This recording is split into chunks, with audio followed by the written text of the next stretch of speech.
बोले कथा क्या सुनने बैठे हैं? बोले भागवत रूपी कथा सुनने बैठे हैं। किसी भी ग्रंथ को सुनने से पहले, किसी भी चैप्टर को सुनने से पहले, समझने से पहले उस ग्रंथ के बारे में जानना परम आवश्यक है कि जो हम सुन रहे हैं, जिस ग्रंथ को सुनने के लिए हम बैठे हैं, वो आखिरकार है क्या।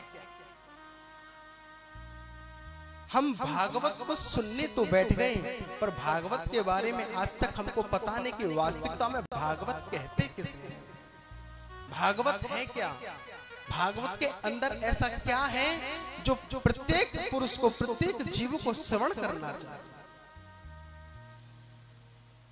और ये कथा सहज ही प्राप्त नहीं होती। ना जाने कब कब की तपस्या थी, कब की सोच रखी थी हमारी बुआ ने कि कथा करांगे, एक दो बार चर्चा भाई है? और बुआ के पास भतीजो आके बैठो और भतीजो और बुआ में 60 गांठ है गई और देवेंद्र भैया कहने लगे ठीक है, अब दोनों बुआ भतीजे ने बता दिया। बोलो राधे राधे। तो ये कथाएं हमारे प्रारब्ध का एक हिस्सा है। ये कथा हमारे कर्मों का एक हिस्सा है।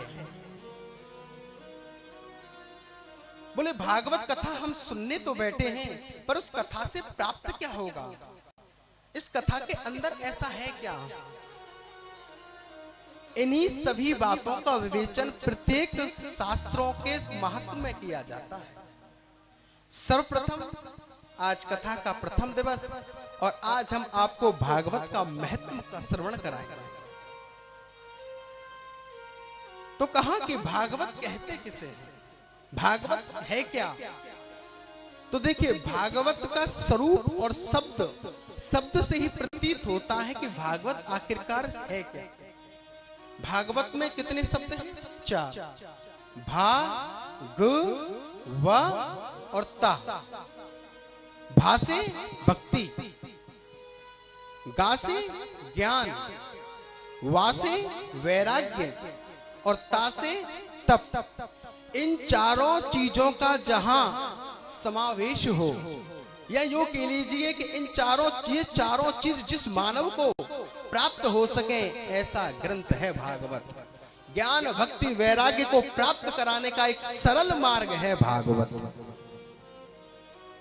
अगर हमारे जीवन में भक्ति नहीं है तो भागवत की राह पकड़ना, जीवन में वैराग्य नहीं है तो जीवन में भागवत रूपी ग्रंथ वैराग्य प्राप्त करा सकता है। जीवन में तप नहीं है तो भागवत से तप प्राप्त हो सकता। और देखिए जब तक तपोगे नहीं तब तक कुछ प्राप्त हो नहीं सकता।